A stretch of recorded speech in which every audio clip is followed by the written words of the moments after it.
Alza Zulfitri, NIM 2304234, mata kuliah Asas-Asas Manajemen, dengan dosen Kak Nora Eka Putri, SIP, MSI.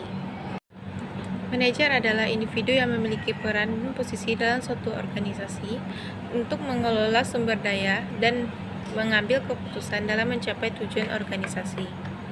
Sedangkan manajemen adalah proses atau praktik yang digunakan oleh manajer untuk merencanakan dan mengorganisasikan, mengarahkan dan mengendalikan aktivitas organisasi agar mencapai tujuan yang telah ditetapkan.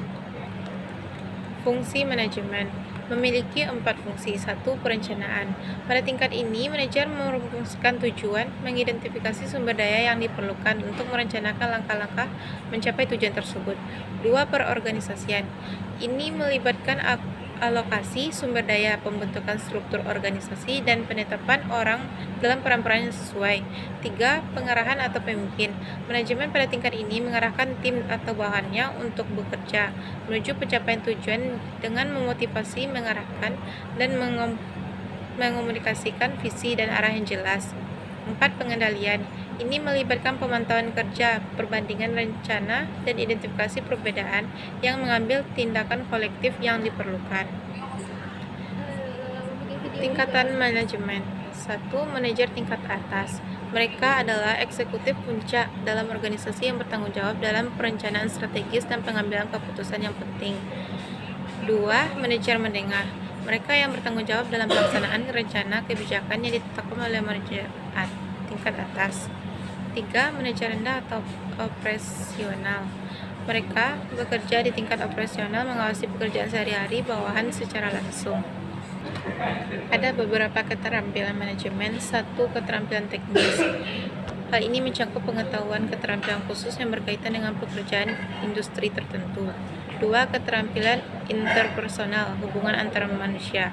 Keterampilan ini mencakup kemampuan untuk berinteraksi, berkomunikasi, dan berkolaborasi dengan orang lain. 3. Keterampilan konseptual. Keterampilan konseptual melibatkan kemampuan yang untuk memahami visi besar organisasi, melihat hubungan antar bagian-bagian organisasi, dan memahami dampak keputusan dalam jangka panjang. Manajerial memiliki beberapa aturan. 1. Kepemimpinan. Seorang manajer yang baik harus menjadi pemimpin yang baik yang mampu menginspirasi dan memotivasi tim, serta memberikan arahan yang jelas dalam mencapai tujuan. 2. Kepatuhan hukum dan etika.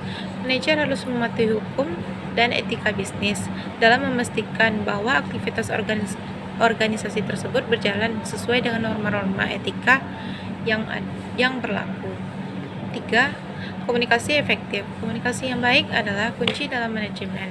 Manajer harus dapat mendengarkan dengan baik, berbicara dengan jelas, dan memastikan pesan yang disampaikan adalah benar.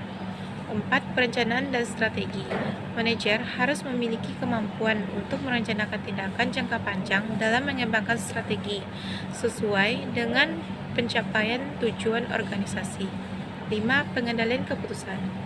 Manajer harus memiliki keputusan yang baik berdasarkan informasi yang tersedia dan berpikir secara rasional. 6. Pengembangan tim.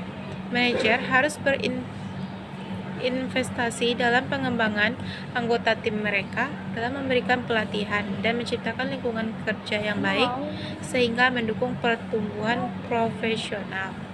7. Pengukuran kinerja. Manajer harus memiliki dan mengevaluasi kinerja individu dan tim untuk memastikan tujuan pencapaian perbaikan dapat dilakukan. 8. Fleksibilitas dan adaptabilitas. Manajer harus dapat beradaptasi dengan perubahan dalam lingkungan bisnis dan merespon perubahan dengan cepat. 9. Pengelolaan konflik.